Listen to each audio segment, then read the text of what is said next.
जय श्री राधे कृष्ण। आप सभी का आपके अपने YouTube channel BK Mishra present में बहुत बहुत स्वागत है। आइए आज आप सब सुनेंगे भीष्म अष्टमी की कथा।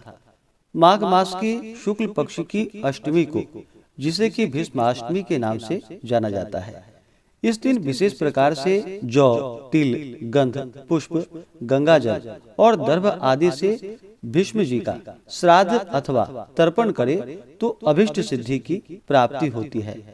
यदि तर्पण मात्र भी न किया जाए तो पाप होता है। श्राद्ध के अवसर में भीष्म का पूजन किया जाता है, अतः उसमें वसु नाम वताराय संतनूरात्मजाय च अर्घ्यम ददामि भीष्माय आबाल्य ब्रह्मचारिणे, इन मंत्रों से जो कि अर्घ्य प्रदान करनी चाहिए। माघ मास की शुक्ल पक्ष अष्टमी को भीष्म पितामह ने अपना शरीर को त्यागा था, इसलिए यह दिन उनके निर्वाण का दिन है, जो भीष्माष्टमी के रूप में मनाया जाता है। इस दिन भीष्म पितामह के निमित्त तिलों के साथ तर्पण तथा श्राद्ध करने वाले व्यक्ति को जो कि संतान लाभ की भी प्राप्ति होती है।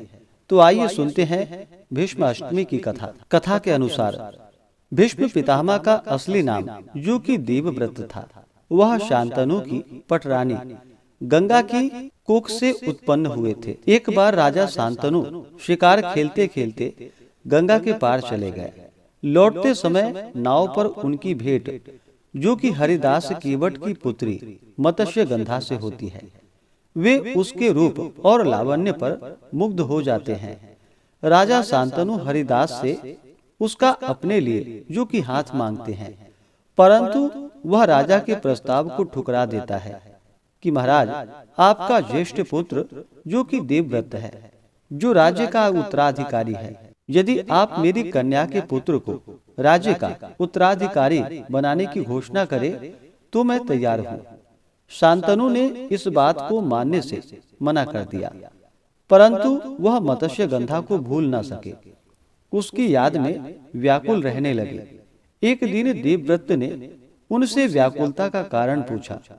सारा वृतांत ज्ञात होने पर देवव्रत स्वयं कीवट हरिदास के पास गए और गंगाजल हाथ में लेकर शपथ ली कि मैं आजीवन अविवाहित रहूंगा। इसी कठिन प्रतिज्ञा के कारण उनका नाम जो कि भीष्म पड़ा। राजा शांतनु ने देवव्रत से प्रसन्न होकर उन्हें इच्छित मृत्यु का वरदान दिया। कौरव पांडव युद्ध में दुर्योधन ने अपनी हार होती देख भीष्म पितामह पर संदेह व्यक्त करते हुए कहा कि आप अधूरे मन से युद्ध कर रहे हैं, आपका मन पांडवों की तरफ है। भीष्म यह सुनकर बड़े दुखी हुए तथा आज जो हरहीना शस्त्र गहाऊं ऐसी प्रतिज्ञा की। तत्पश्चात घमासान युद्ध हुआ। भगवान श्री कृष्ण को भीष्म प्रतिज्ञा की रक्षा के लिए सुदर्शन चक्र को हाथ में उठाना पड़ा। भगवान श्री कृष्ण की प्रतिज्ञा थी कि मैं युद्ध में शस्त्र नहीं उठाऊंगा। श्री कृष्ण की प्रतिज्ञा भंग होते ही भीष्म पितामह युद्ध बंद करके सरसैया पर लेट गए। महाभारत के युद्ध की समाप्ति पर जब सूर्य दक्षिणायन से उत्तरायण हुए, तब भीष्म पितामह ने अपना शरीर त्याग दिया। इसलिए माघ शुक्ल अष्टमी उनकी पावन स्मृति में उत्सव के रूप में मनाते हैं। और इस दिन जो कि भीष्म पितामह का श्राद्ध तर्पण आदि का कार्य किया जाता है, इनका पूजन किया जाता है। इससे सभी प्रकार के अभिष्ट सिद्धि की प्राप्ति होती है तथा संतान लाभ की प्राप्ति होती है। तो आशा करता हूँ कि यह जानकारी आपको अच्छा लगा हो। ऐसे ही ज्ञानवर्धक जानकारियाँ प्राप्त करते रहने के लिए चैनल पे अगर आप पहली बार आए हैं तो चैनल को लाल बटन दबा करके सब्सक्राइब करें, साथ में बेल आइकन घंटी को दबाएं ताकि आने वाली वीडियो का नोटिफिकेशन आपको समय से मिलता रहे।